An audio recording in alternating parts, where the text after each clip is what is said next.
안녕하세요. 오늘도 만들기도 간편하면서도 맛있고 영양가 좋은 요리를 해볼 건데요.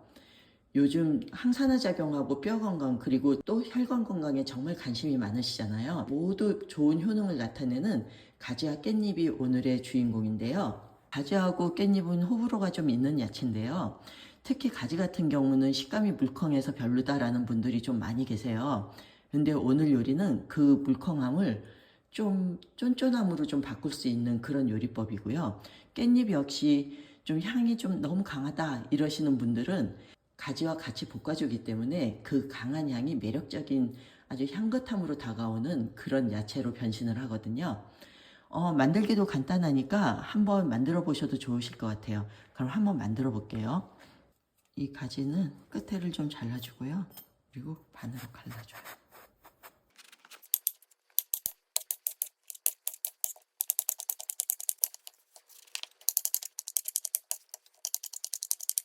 그리고 이 깻잎은 양이 되게 많은 것 같죠? 한 20장 조금 넘는데요.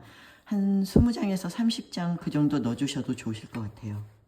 막상 요리를 해보면 나중에 그렇게 많이 들어갔다는 느낌이 들지 않거든요. 이렇게 한 1cm 간격으로 썰어서 준비해 놓을게요.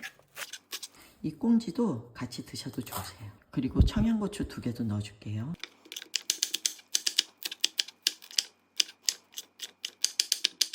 이렇게 해서 오늘 들어갈 재료는 준비가 됐고요. 그럼 소스를 한번 만들어 볼게요. 소스가 들어가는 모든 요리는 소스를 미리 만들어서 숙성을 시켜 놓으면 더 맛이 좋거든요. 오늘 역시 소스를 먼저 만들어 놓을게요.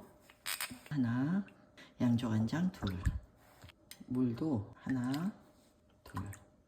그리고 물엿이나 프락토 올리고당을 넣어주시면 되는데요. 저 같은 경우는 프락토 올리고당을 많이 쓰거든요. 프락토 올리고당을 한 반 큰술 넣어줄게요. 반 큰술보다 살짝 더 들어갔네요. 괜찮아요. 이렇게 해서 소스 준비는 끝났어요. 이 물엿하고 간장하고 물이 잘 섞여지도록 이렇게 해놓으면 끝이에요. 아보카도 오일을 한 큰술 둘러줄게요. 여기에 익을 때까지 볶아줄 거예요. 정말 기름 많이 먹는 거 아시죠? 이렇게 볶아주다가 좀 기름이 너무 없다 싶으면 반 큰술이나 한 큰술 이렇게 식용유를 더 첨가해 주시면 좋으세요. 좀 강한 불에서 가진을 익혀주세요. 이 볶는 시간이 생각보다 오래 걸리거든요. 뭐 한 1분이면 될 것 같다 생각하시지만 충분히 볶아주셔야 되기 때문에 이 가지 겉표면이 약간 노릇하게 될 때까지 볶아주세요. 이렇게 보시면 아보카도에 한 큰술 넣고 볶는데요. 생각보다 가지가 잘 볶아지죠. 그래서 팬을 달군 상태에서 센 불에서 볶아주시면 그렇게 기름 많이 먹지 않아요. 이렇게 눈으로 보셔도 가지가 물컹물컹한 느낌이 별로 없으시죠? 이게 볶아서 그래요. 소금이 절이지도 않았거든요. 어느 정도 노릇노릇해지면 마늘을 반 큰술 정도 넣고 좀 볶아줄게요. 처음부터 마늘을 넣게 되면 향도 달아나고 그리고 마늘이 탈 수가 있거든요.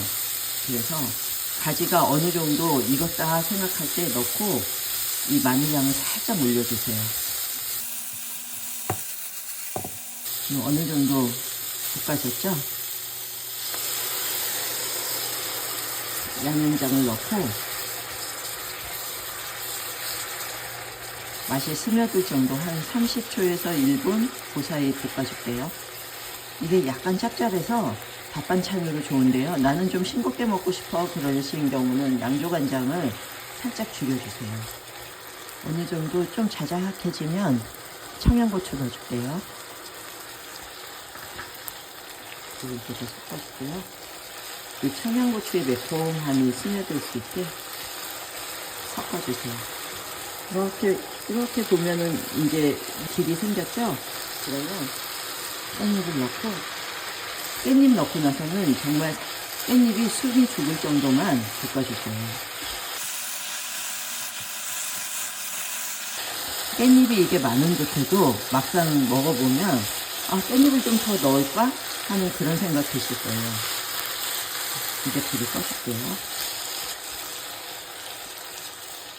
참기름을 반 큰술 둘러줄게요. 참기름이나 들기름은 항상 불을 끄고 둘러주세요. 이제 끝났어요. 정말 간단하죠? 이렇게 해서 밥 위에 얹어 먹어도 좋으시고, 그리고 반찬 아니면은 뭐 술안주 이런 것도 좋으시니까요.